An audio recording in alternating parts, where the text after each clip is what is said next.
Okay, so let's begin. Thanks so much, everyone, for joining us today. And this is one of our very special episodes of Let's Talk Policy.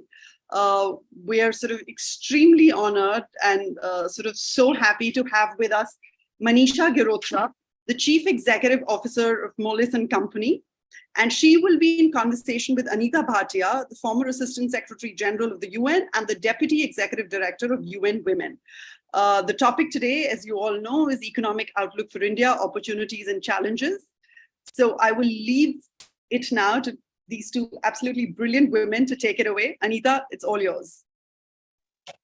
Thank you so much, Manika. And let me just say that I'm really thrilled to be in conversation for the first Let's Talk Policy that I'm hosting with my dear friend, Manisha, somebody whom I admire a lot and who I think epitomizes the new India. Young woman, CEO, in an unparalleled position to have a view of what's going on in the Indian economy, in the polity, in society. So really thrilled to have you. Thank Manisha, you, Anita. welcome. Thank you very much. Thank you. It's a pleasure to be here and have this chat with you. Yeah. Let me start by saying, I feel that in your current position, you really have an unparalleled view of what is happening in the Indian economy because you see it from the real sector. You have an overview of policy, but because you are in charge of Moelis, you are actually seeing how investment decisions get made, how investors are thinking about the Indian economy. And, at a time when everybody is talking globally about some countries facing a lost decade, others are talking about India, this being India's decade. So I want to start with a very broad question, Manisha. How do you, in your position, see the opportunities and challenges that India faces from an economic perspective? Thank you. Thanks, Anita. I think, as you said, there's a lot of excitement around the fact that is this really India's decade?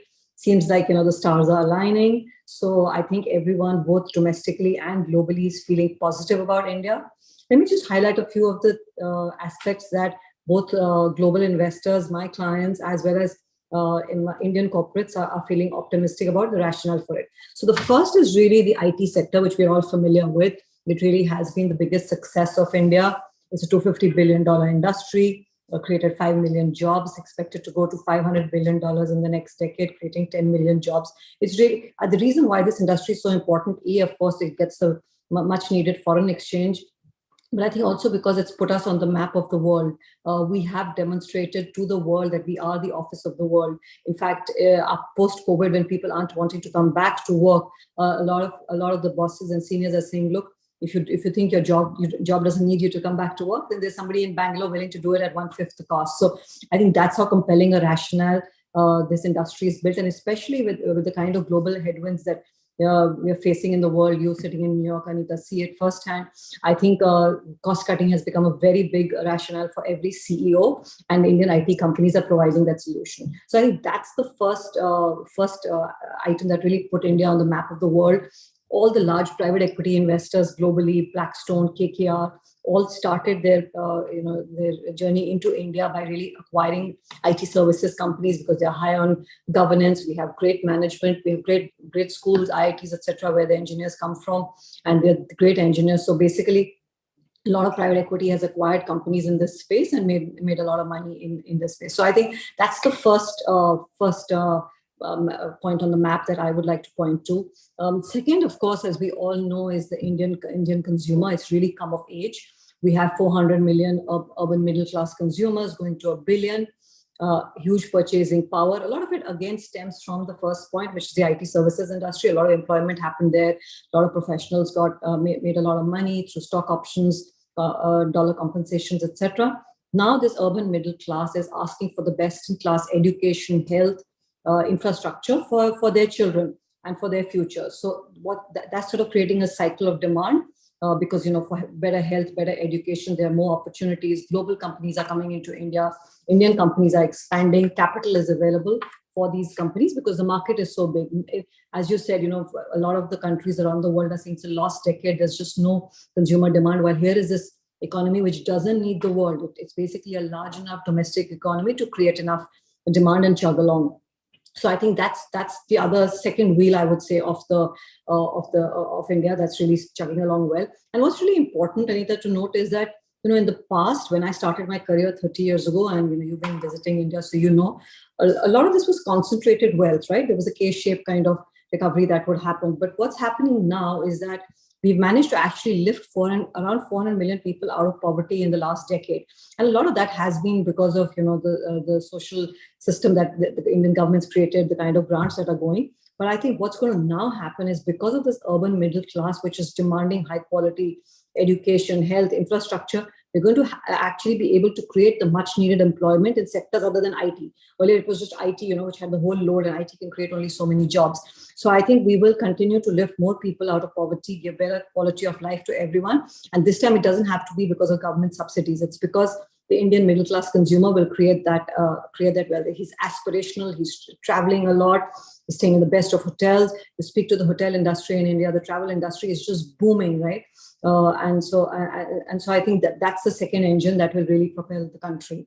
The third, of course, which I'm sure everyone in Kautilya knows about, is what what digitization has done to our country, UPI, etc. I think first we basically gave everyone an identity. Most of Bharat, as opposed to India, didn't have an identity. The rural villagers, they stayed in their village. Nobody knew when they were born, what their right name was. I think first, through UPI, we managed to give every Indian citizen an identity. Second, every Indian citizen was able to digitize and transact through this digital system. So, that basically integrated Bharat into India. Otherwise, when initially I started my career, the market was always just the 4 or 5 urban cities, right? It was Delhi, Mumbai, Bangalore, Calcutta, Chennai. Beyond that, the market wasn't there because we just weren't integrated. But I think UPI has done that. It's basically integrated the economy, digitized the economy, and really provided a much larger solution to the global investors who are looking at India, because we now really see the country as 1.4 billion people and not just the 300 million or 400 million who lived in the big cities. So I think the digitization is the third wheel. It's done a lot for India in terms of just the demand generation, the integration of the country, etc. And you will see this, and we can talk a bit more about that, on what it's doing in the logistics sector. It's just not concentrated just on the fact that you and I can transact sitting from here to New York on Paytm. It basically has what digitization has done to the logistics space, the infrastructure space, the GST. I think all of that has really given a huge propel to the GDP of the country, and really created a much larger economy, making India the 5th largest economy. As you know, we beat UK in current year, and we're a little shy of Germany.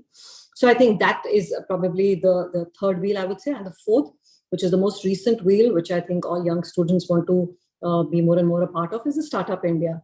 Startups India started on the back of IT services sector. But I think what it's creating a lot of jobs. It's disrupting old business models, challenging old business models, and hence creating efficiency and productivity. Because as I said, when I started, there were just 4 or 5 large Indian conglomerates who basically made everything from salt to steel, and there was really no challenger. While the startups have come and challenged business models in every sector, and hence creating more efficiency, productivity, and of course creating employment. Again, a sector which is putting us on the map of the world. Today we have I think 7,000 startups which are funded, and about 100 which are unicorns. So I think these are the 4 big wheels that have propelled India, but I think now have even gained further momentum and will take us forward and help us get into the top 3 economies of the world in the next decade. Yeah, thank you so much, Manisha. Really wonderful, comprehensive overview of what have been some of the drivers of this being India's decade.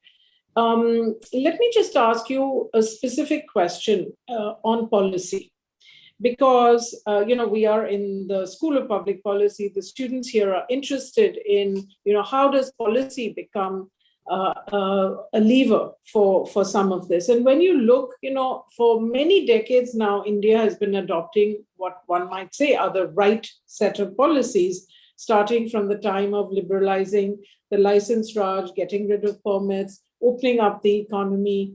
You alluded to the fact that there have been, policies around digital and social policies. If you had to kind of look back at the last 5 to 10 years and say, policy has played a fundamental role in this.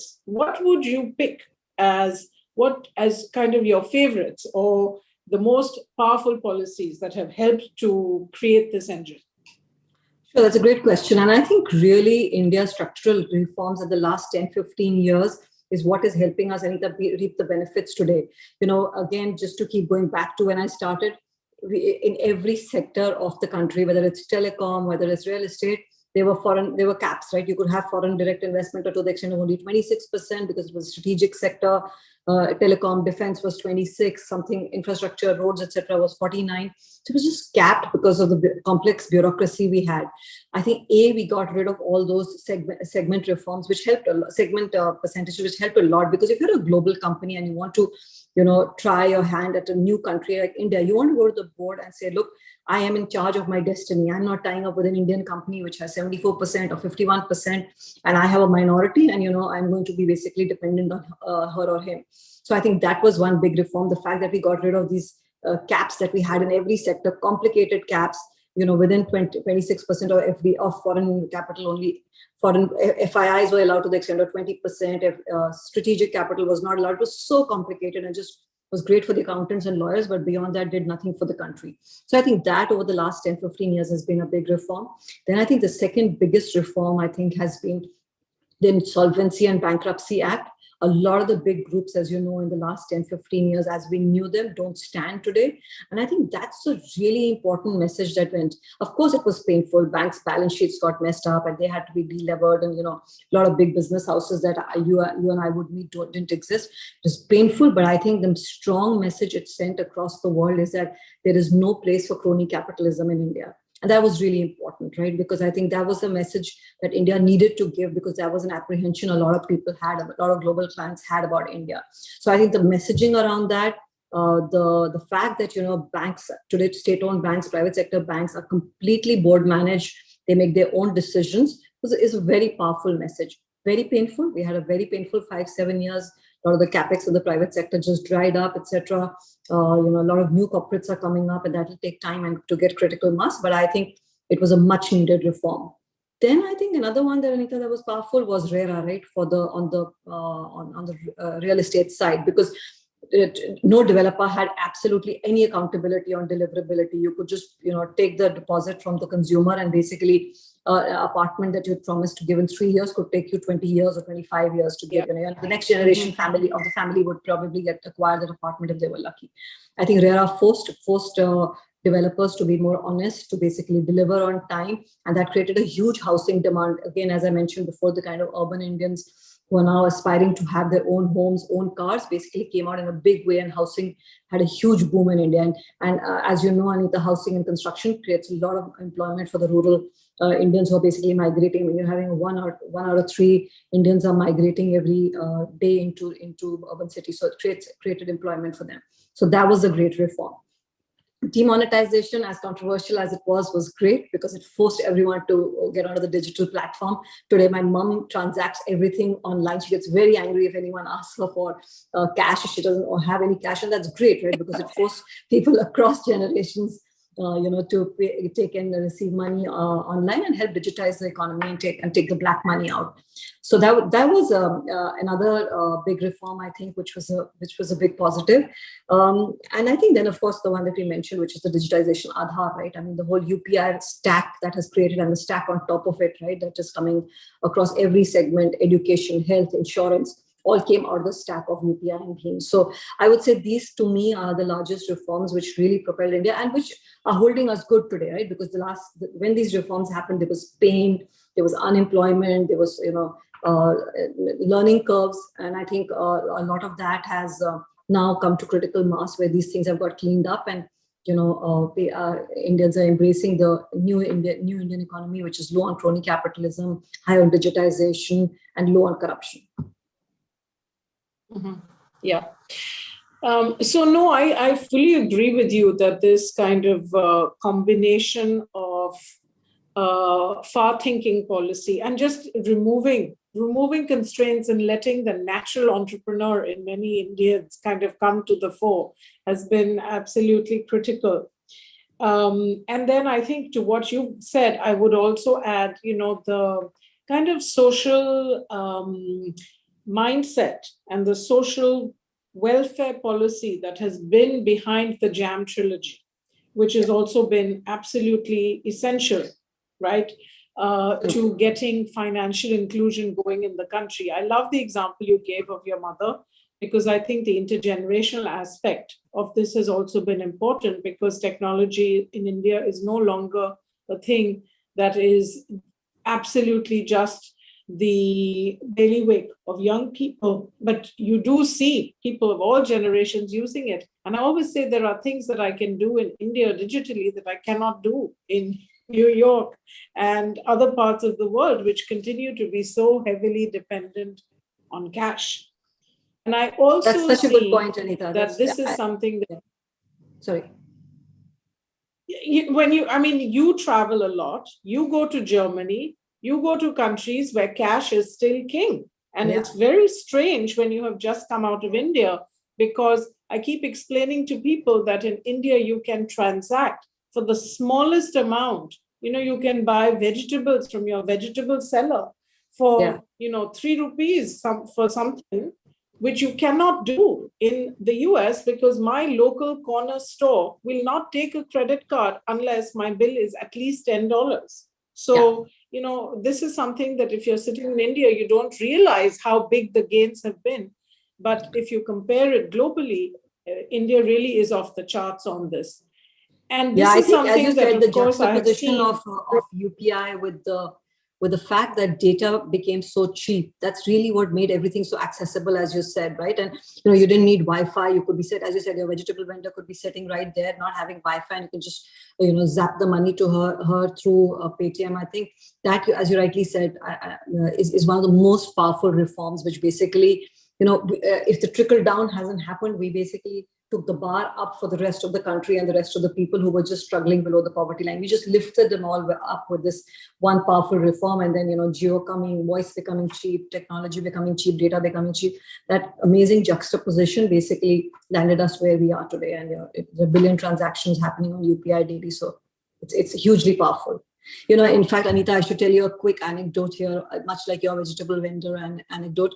I had an American colleague of mine visiting, and we were doing the rounds, doing the meetings in Bombay traffic, and we were stuck at a traffic signal, and there was a lady beggar knocking the window down, and when they see white faces, they know that they can probably get more money, or maybe they'll be more empathetic. So she started knocking my colleague's window down very vigorously, and he got really stressed, and he said to her, he rolled the window down and he said, "No money. No rupees." So she said, "$." He said, "No $." So she said, "Okay." And she took her phone and said, "Paytm." So I thought that was very fun. And poor Eric didn't know what hit him, but she was all equipped. She was like, no rupees, no $, fine. You have a phone, so get on with it. So, I thought that was pretty powerful, right? That is a pretty powerful illustration of digitization and how it's changing everybody's lives. So maybe, and by the way, I just want to say to all of our students who are watching, please feel free to put questions in the chat. You do have Manisha for another 30 minutes or so. So let's take the opportunity to ask her questions if you would like. But Manisha, let me just ask, when we look at this, and having watched the G20 closely and having been in India for G20 twice already this year, when I was in my UN role, I saw that the government was really putting this issue of what India has done digitally as an offering to the world. It is something that other countries can learn from, and they can use it just as India has to leapfrog. So this is a very important part of what India wants to share with the rest of the world through the G20 process, and that combination of policies that you have been so eloquently describing. But when we look at all of this, if you had to say and take a little bit of a critical eye and say, what is still remains to be done? We've done a great job so far in India in getting us to this stage. I honestly think that when you look at the fact that India does more transactions per day than any other part of the world. This is the envy of many, many countries who are asking, how do we get there? How do we build this digital infrastructure? But there are other aspects of policy where there's still work to be done. If you had to pick 2 or 3 areas where you think we can do an even better job on the reforms, what would you pick? I think the first I would pick, Anita, would be alignment between the center and state policies. Now we're like, India is the size of Europe, and the way it has to be governed has to be more federal. There's only so much the center can do. The state of UP is very different from the state of Tamil Nadu, and the demands are very different. But I think what's really important at the macro level, that there is alignment between the center and the state. And, as you know, and as all your students know, we have state elections at different time. We have center elections at different time. So, and not necessarily will you have the same government at the center and the state, and each government can have their own agenda. So I think I would like to see more alignment between the center and the state. Reforms like GST, etc., were implemented at the center level, they were pushed through every state. But at the more micro level, if there is a global investor that is coming to India and is going to be, is very welcome by the center, but then goes into the state and gets stuck in the state bureaucracy, which we've seen a lot of times for, large steel companies, large semiconductor companies who have come wanting to come and then struggle. I think I would like to see some more of that. I mean, for Apple, India did that, right? We laid the red carpet, and look where we reached, right? I mean, in the whole China Plus One strategy for Apple, we are now a very critical part of the supply chain. But I would like to see that happen more seamlessly. The whole center to state transfer, handing over of any investment from the center to the state. I would like there to be more seamless transfer. So I think that for me would be the biggest. Second, of course, is the fact that we need to ensure we create employment. And, that cannot just be the private sector, the governments need to do that. The state governments need to do that. It's good that, India is pushing very hard on infrastructure, because infrastructure creates a lot of jobs. But I think we need, all the good things that we talked about, the good demographics, the 400 million urban India is going to 1 billion, 60% of the youth of the Indian population under 30 can all, as you know, Anita, go very quickly wrong if we don't create jobs, right? Enough jobs. And thanks to technology, same technology that you and I have been talking about, people are very aspirational today. Anyone sitting in any small village wants the best education for their kids, don't want their kids to follow the life that they have, want a better quality of life. So aspirationally, we are right up there with everyone, especially the youth. But I think it's really important that the government continues to focus on job creation. So for me, those are the 2 things that I think any government needs to focus on. A is the seamless policy transfer between center and state, which tends to be challenging, especially if the government at the center and state are not aligned. And second, most important is job creation, right? Through different segments, reskilling, upskilling. Not everyone can be an engineer and get a job. We need diverse talent, right? We want to be the alternate to China. We want to create a supply chain. So we need adequate skills for that. So I think we really need to push hard on upskilling and reskilling our youth and making sure there are alternate employment sources, and not everyone wants to become an engineer or a banker. Yeah, I think that's true. Not everybody wants to be an engineer or a banker. And the living proof is that we are surrounded by, at least virtually, a number of students of public policy, because there are people who also want to contribute to, the building of the nation and through public policy. So it's really great that we are having this conversation in a public policy school. Let me segue a bit into some of the questions that we're getting. And I see that we have a question in the chat. So I'm just going to read that to you, Manisha. Sure. So Hema is asking, dear ma'am, what vision do you have for India in the next 1 year? So I think you can interpret that any way you want. And just share with her and the other students online, what is the vision for India in the next year? So I think the vision for maybe next 1 year or 5 years, because, unlike corporates, which can move annually and have annual budgets, I think it's difficult to move a nation of our size of 1.4 billion people, complex regulation, different states, into delivering something in a year. But I think in the next 5 years, just like we have established ourselves as the office to the world, I would like India to establish itself as the factory to the world. Now, don't forget, we've embarked on this desire to become the factory to the world at a time when, there's deglobalization, every country is looking inwards.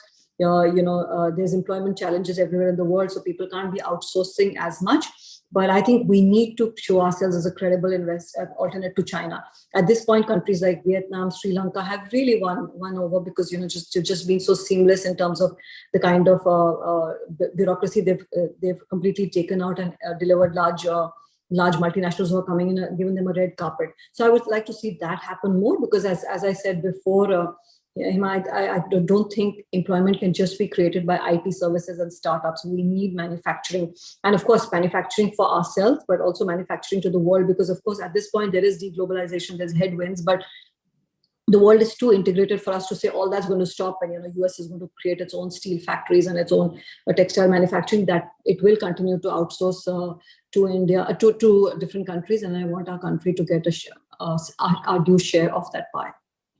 Mm-hmm. And of course, the second thing I would like to see is, I think the one thing that really India benefited from is a stable government. So I hope that that continues, because I think that's something that we underestimate, because even if it's a coalition, we sort of say, fine, everyone will stay together. But globally, people get very nervous when they see different coalition of 8-9 parties, and they don't understand it, because the world that Anita lives in doesn't work like that. So I would like to see a stable government, and I'd like us to see become a true challenger to China as a factory of the world. Mm-hmm. Yeah, I really love that. Office to the world, factory to the world. And of course, there is absolutely the potential for India to do this. The IMF has put out some estimates on what is going to be India's growth rate, and it's expecting India to grow by, let me just read the numbers, 5.9% in 23-24 and an average of 6.1% over the next 5 years, which, given some of the growth rates that we're seeing in the rest of the world, is a really good news story. And especially as we were discussing at the outset, that for many, many countries, given liquidity constraints, given huge debt overhangs, debt burdens, that this will be a lost decade. So I think, for this, it means India would, as you were saying earlier, need to go just beyond consumption-driven growth, but also really have investment-driven growth. So maybe just use this opportunity, Manisha, to just tell all the audience, what is it that Moelis does? And what do you see as some of the things that can be done, more can be done, or where you see interesting opportunity to actually drive up private sector investment? I love the point you made about the alignment between the center and the state and making sure it's seamless to attract investment. Anything else that occurs to you? And just tell us a little bit about Moelis. Sure. So just quickly on Moelis, we're a global investment bank. It was said the founder is Ken Moelis. He was the CEO of UBS. I'm a career UBS banker. I spent 20 years there. And in the subprime crisis, when Lehman, etc., went belly up, there was a lot of lack of faith about the large banks that they're trying to peddle too many products, and they have their own agenda. And at that point, Ken set up Moelis as an independent advisory firm. And today, 15 years later, we clock about $2 billion of revenues. We have 1,000 bankers across the world, from US to Australia. I set up India for Ken in 2012, and we basically work with large private equity, large global clients, Indian clients, to either help Indian companies raise capital globally, or go and acquire companies globally, or then global companies which are looking to come into India, advise them on acquisition targets, etc. So it's basically a mergers and acquisition and raising capital from private sources of fund shop. That's what we do. The second question was really, what more can be done to basically attract investment? As you said, we in India sit, Anita, and really beat ourselves up about 6% and say, how do we get to 9%? But the rest of the world looks at 6% in today's day and age as a big positive, right? All of us are saying, look, 6% is not enough. We need to get to 9% because, that's how jobs will be created, capital will come. But the rest of the world is feeling very positive about India in terms of policy, the seamlessness of policy, the stable government, the clarity of regulation that we are seeing, the lack of corruption. So all of those have been big positives. I think what I'd like to see more is, I think, continued focus on infrastructure. If you remember, till 10 years ago, goods would come onto our Indian ports and be stuck for months because there just wasn't enough port capacity, road capacity. That's changing, and I want to see a lot more of that, because that is a huge infrastructure block that discourages people to export and import from India. And I think the government is focusing a lot on building high quality roads. If you travel in India now, from Delhi to Jaipur or Mumbai to Pune, the roads are fabulous. Also, there's digitization of the logistics happening, through the e-way bill, GST, etc., FASTag. So I'd like to see that happen, because then that takes out a lot of the corruption too in interstate travel, etc.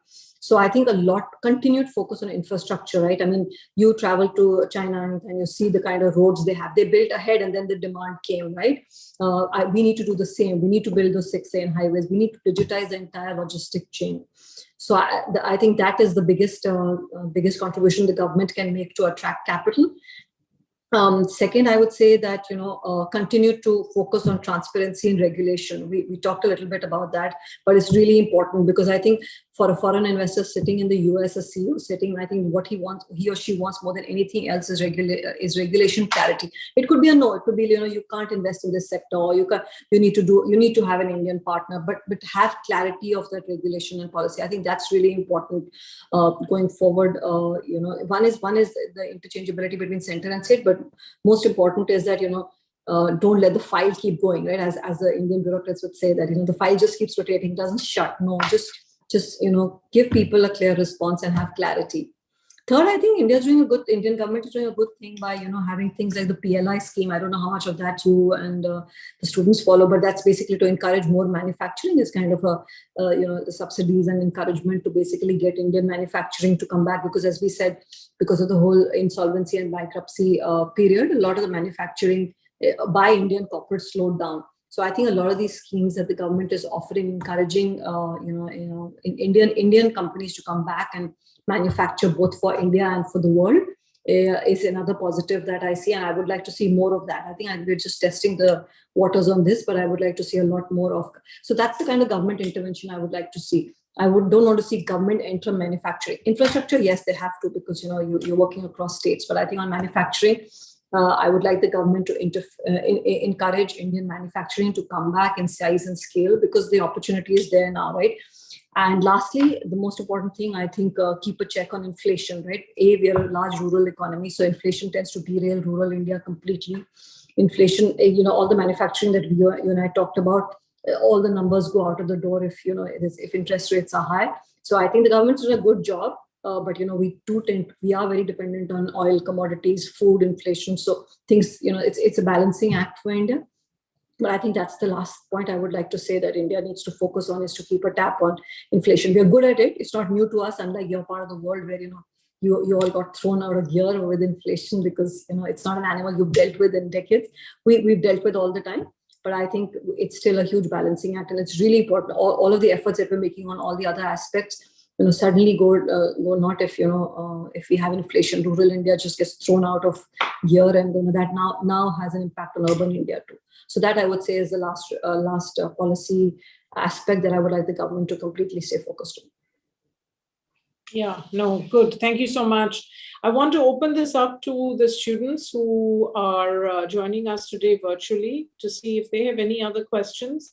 And while we wait for that, Manisha, as you think about the role of public policy, what advice would you have for students who are students of public policy at Kautilya as they're thinking about their future? Because, everybody's here listening, they're students, they will be out in this big world very soon, looking for jobs, looking for, shaping their careers.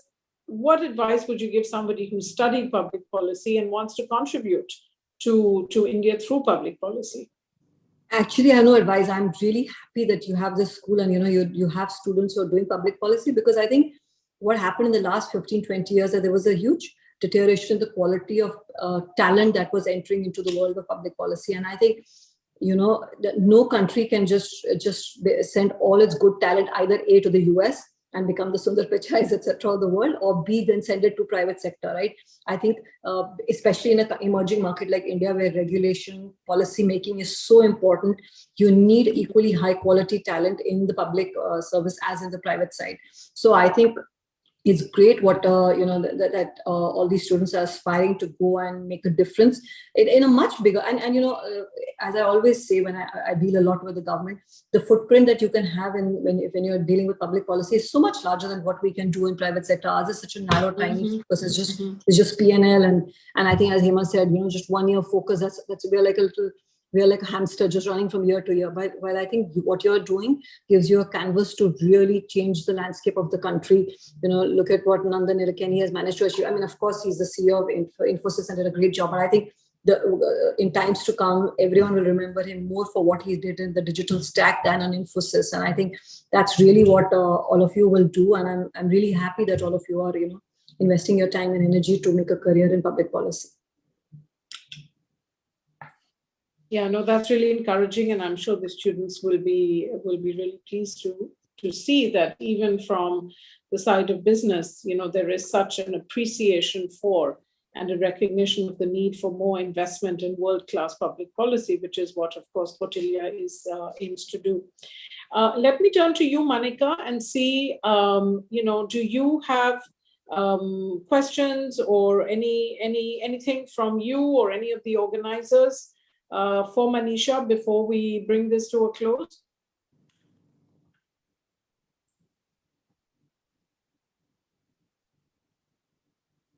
I think maybe Manika doesn't hear me. Let me ask once more if the students out there, I know we have a number of them online, have any additional, and let me just take a look in the chat and see, do we have any other questions? So we do have one more question for you, Manisha, and the person asks, how can the diverse and heterogeneous nature of India's society, polity, and economy be used as an advantage? Interesting question. How does our diversity become a source of comparative advantage? I think it's a great question, especially in today's world where, the world is sort of becoming inward looking and, becoming hostile to, I would say near hostile to diverse environments. I think India has showcased that, a very diverse, heterogeneous way communities are living together, coexisting. And I think it's a real role model to the world. It's I remember 25 years ago, if there was any sort of comments against diversity that were said about our country, we've shown that's not the case at all. We're shown we're aligned in working towards building a better nation, greater nation, better. And I think education has helped a long way too. I think all our education reforms, the fact that the average Indian parent is so focused on educating their kids and not talking about castes and religion to them. I think if you ask my daughter who is she just says she's Indian. I don't think she knows who she is and whether she's from UP or Gujarat. She has no idea. She's like, I'm Indian, and I think that's good. And I think we're showing to the world that, and don't forget, till 25 years ago, all elections, especially in the large populous states of North India, were won on caste, right? You basically voted for whoever. Yeah. It didn't matter what the politician was. It didn't matter how many murders he had done. If you were your caste, you would go and vote for him. I think that's changing. The voter has shown in India time and time again that they vote for people who basically give them a better quality of life.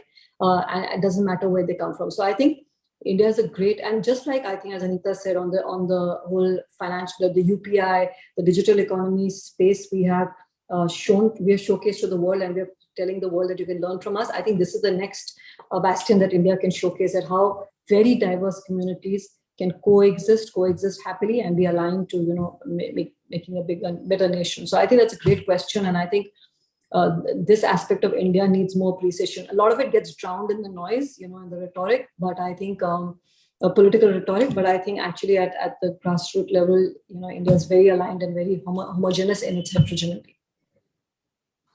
Yeah, two more questions, because the people seem to have gotten very animated now. And so one question that has come on YouTube, which has just been sent to me, says, what will be the impact of the Uniform Civil Code on the Indian economy? So maybe that one first, and then there's a question from Arlene Joseph on the chat, which I'll come to next. Sorry, Anita, I lost you. I think your screen just froze. So the question that came on YouTube was, what is the impact? What is likely to be the impact of the Uniform Civil Code on the Indian economy? Oops. We lost Manisha. I'm sure she'll be back. So just hang in there.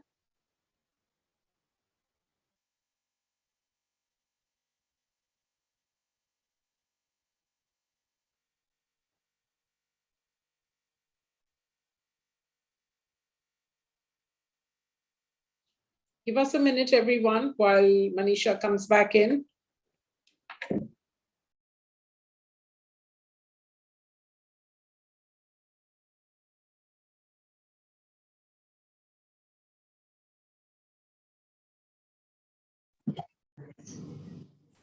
Said Manisha is right back. Yes, we hear you, we see you, great. Apologies for not hearing you. I dropped off, so I don't know quite what happened. But sorry, apologies. Could you just repeat that question? I dropped off and you were asking sure. that. One question that came in through YouTube was, what is likely to be the impact of the Uniform Civil Code on the economy?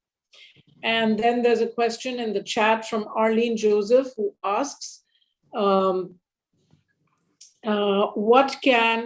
are your thoughts on the adaptation of NEP 2020? And good heavens, 2 more questions. Let's take those 2 first, and then we'll take the last 2. Okay, so I think I got the first question, which was on the Uniform Civil Code. I think, again, a great reform, right? I mean, at this point, benefits, etc., the way divorce, marriage, property rights are allocated is as per your religion, and that should not be the case. You're Indian, and that's how all the rights should prevail. So I think if you speak to anyone globally, they say this is a great reform. There was too much noise around how every community treats matters differently, and I think, again, it's showing to the world. While it may not have, I think the question was, how does it impact investment? These things don't directly impact investment. I think it shows how a nation is evolving and maturing. And I think that's what we're doing through all these reforms. The monetizable ones are very clear. The ones that Anita and I discussed earlier, like RERA, GST, they're very monetizable. You can say GST brought in X thousand crores of capital to the government. RERA brought in that many additional housing. But things like the Uniform Civil Code, I think, are even more powerful because they're showing that as a nation, you're evolving and maturing and, aligning yourself in the way let's say the West thinks. So I think it's a very powerful reform, and I think a very positive reform. Yeah, I mean, it really is about leveling playing fields, isn't it? Absolutely. And let's go now to the next question from Arlene Joseph, who asks, ma'am, what are your thoughts on the adaptation of NEP 2020? What are my thoughts on the adaptation of Sorry, Anita, I'm losing you. Which I assume means education. Do you want to just close your camera? Which I assume, yeah. It's in the chat and it says adaptation of NEP 2020. Should I just see it in the chat? Maybe I just see it in the chat because yes, I can't hear it's you in anymore. The chat. Do India should bring in more nudge-based policies? Is that the question?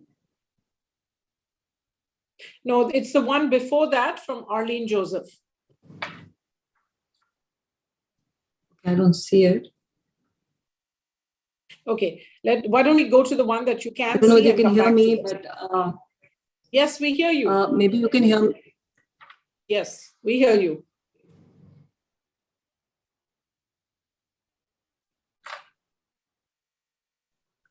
Manisha, do you hear me?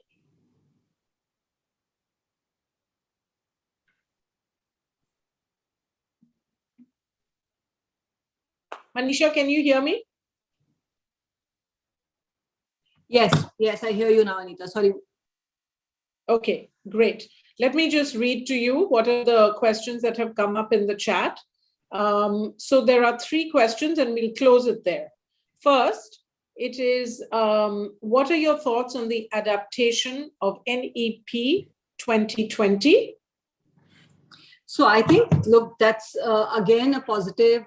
These are all the education policy that's been proposed. I think I would bracket a lot of these large reforms as revamping and challenging the existing structure, which had become so sacrosanct in a certain ways, and nobody could challenge it. And if you went to the bureaucracy and asked for these aspects to be challenged, it was like, no, this is cast in stone. So I think while it's early stage for a lot of these policies, the fact that we're adapting NEP, the fact that we're adapting a Uniform Civil Code basically shows, I think, to repeat what I said, that we're open for business, we're open to change, and we're willing to embrace a better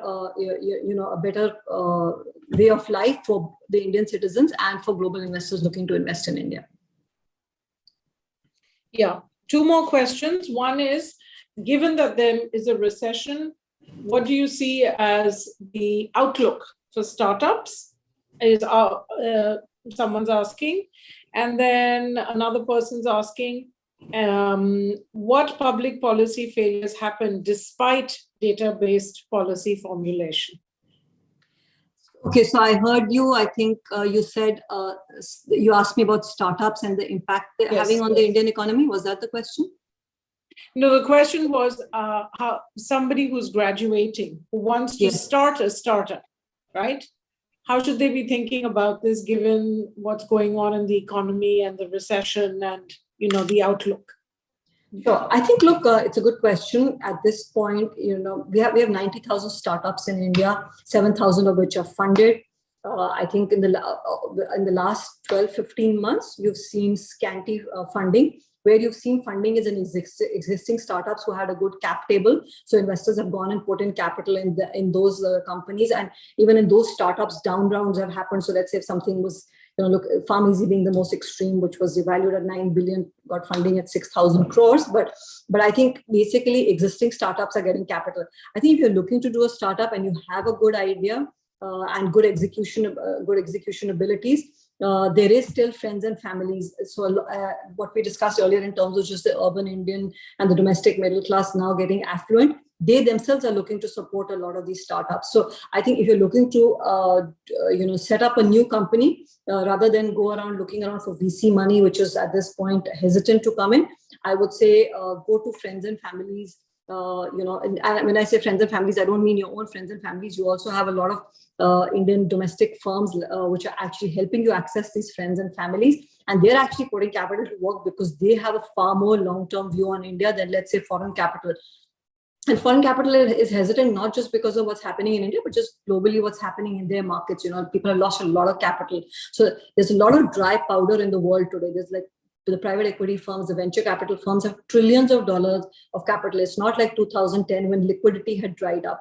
But I think liquidity is shy of coming into India. But what's really good is that today there's enough domestic capital, which didn't exist. If you wanted to do the startup 10 years ago, I would have said, please wait because there isn't any domestic capital. But I think if you have a good idea, you have good execution, then, bootstrap yourself initially and then go in and talk to domestic capital because that's coming in size in a lot of the startups. That would be my advice.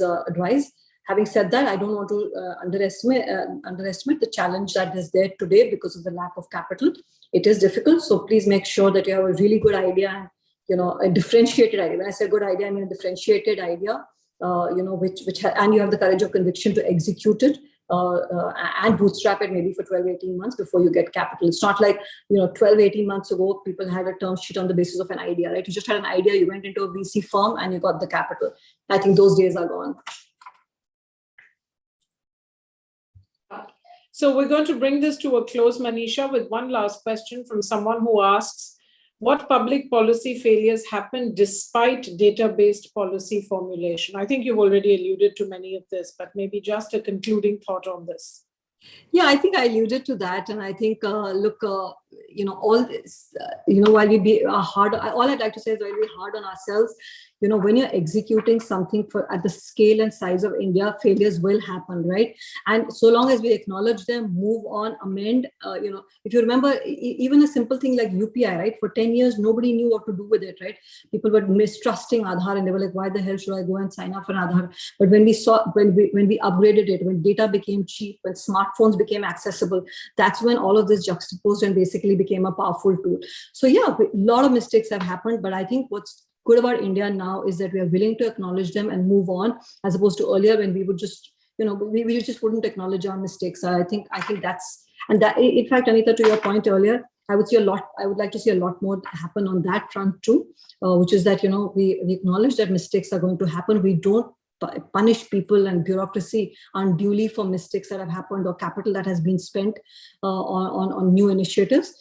Take out the fear of, investigations, being put behind bars, etc. Take that away, and then you will really, put out the whole opportunity in India. Because on things like this, when technology is changing on a daily basis, when disruptions are happening on a daily basis, mistakes are going to happen, right? They're happening in the private sector all the time. They will happen in the public sector, but I think we need to acknowledge that and not penalize people for trying. Once that fear goes away, I think you will see a lot more technology adaptation in the government too, and a lot more innovation in the government. And I hope the students who are studying public policy today will go out there and fearlessly do more for the country. I love that. Fearlessly do more for the country. It's a beautiful phrase on which to end. I want to thank you, Manisha, for spending this almost an hour with the Kautilya School of Public Policy and its students. I know they will leave this talk feeling very inspired that somebody who's sitting, where you are at the juxtaposition of investment and policy, feels so positively about the role that public policy can play in contributing to continuing to build, a great and even greater India. I think just a global perspective that I would offer is that, when you look at the speed and the scale of change that has happened in India over the last decade, it really is breathtaking and it is kind of astonishing. But when you're in India itself, you may not necessarily see it because you don't necessarily have that view of how this is compared to other places. The fact that we have public policy students who are interested in startups, who are interested in being entrepreneurs, either in startups or in public policy, I think is fantastic. So I want to, again, very warmly thank you, Manisha, to thank the students for coming, for their participation, and for those who want to watch this, this will be available on YouTube. So please tell your friends about it. And I look forward to seeing you at the next Let's Talk Policy. Thank you again, Manisha. Priyanka, I hope you take pictures. If not, let's just sit still for a minute, Manisha, while Priyanka takes the picture or somebody takes the picture for social media, and look forward to seeing you soon. Bye-bye now. Thank you. Bye-bye. Got it. Thank you so much.